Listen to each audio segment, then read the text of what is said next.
ஆரம்பத்துல சன் மியூசிக்ல தொகுப்பாணியா இருந்தவங்க தான் மணிமேகலை. இவங்க நிறைய ஷோக்களை தொகுத்து வழங்கினாங்க.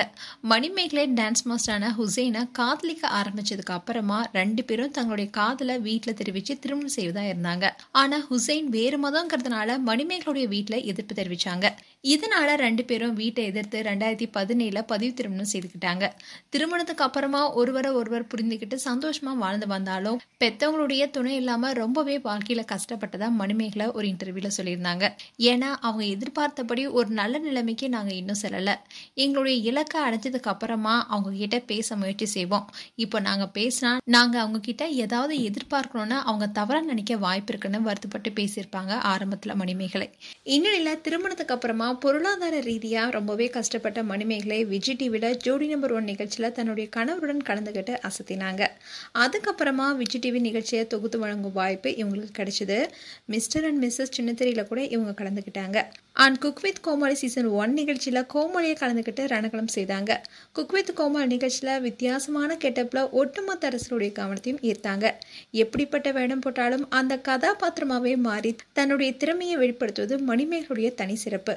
இந்நிலையில மணிமேகலை கொரோனா ஊரடங்கு சமயத்துல ஒரு கிராமத்துல சிக்கிக்கிட்டாங்க. சில காலம் அங்கதான் வசிச்சுட்டு வந்தாங்க. அதுக்கப்புறமா யூடியூப் சேனலையும் ஓபன் பண்ணி அந்த ஊர்ல எடுக்கிற பல வீடியோஸை பதிவிட்டாங்க. இதன் மூலமா நல்ல வருமானத்தை தீட்டினாங்க மணிமேகலை. இது தொடர்ந்து எந்த பெற்றோர் தங்களை எதிர்த்தாங்களோ அதே பெற்றோர் முன் பெரிதா வாழ்ந்து காட்டி மீண்டும் அவங்களோட இணைஞ்சாங்க. அண்ட் மணிமேகலைக்கும் ஹுசைனுக்கும் அந்த கிராமம் ரொம்பவே பிடிச்சதுனால அங்கே நிலம் வாங்கி வீடு கட்டவும் தொடங்கினாங்க. வீட்டுல பணிகள் எல்லாமே முடிஞ்சதுனால சில மாசங்களுக்கு முன்னாடி தான் ரொம்பவே எளிமையான முறையில கிரகப்பிரவேசம் நடத்தினாங்க. இதை தொடர்ந்து சுற்றுச்சுவர் உள்ளிட்டவற்றை கட்டும் பணிகள் நடந்துட்டு வருது.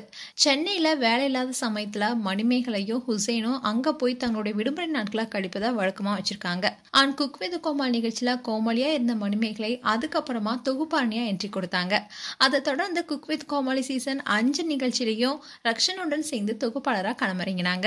இந்நிலையில மணிமேகலை இனி குக் வித் கோமாளி நிகழ்ச்சியில பங்கேற்க மாட்டேன், எனக்கு சுயமரியாதை தான் முக்கியம், அதை இழந்து எந்த ஒரு இடத்துலயும் இருக்க நான் விரும்பல, நான் குக் வித் கோமாளி நிகழ்ச்சியில இருந்து விலகிறதுக்கு அதுவே முதல் காரணம். இந்த சீசன்ல குறிப்பிட்ட பிரபலமான ஒரு பெண் தொகுப்பாளி, அதுவும் குக்கா இந்த நிகழ்ச்சியில பங்கேற்றவங்க என்னுடைய வேலையை நான் சரியா செய்யாதவனும் பார்த்துக்கிட்டாங்க. அவங்களுடைய ஆதிக்கமே எனக்கு மிகப்பெரிய மன உளைச்சலை ஏற்படுத்தினுச்சு.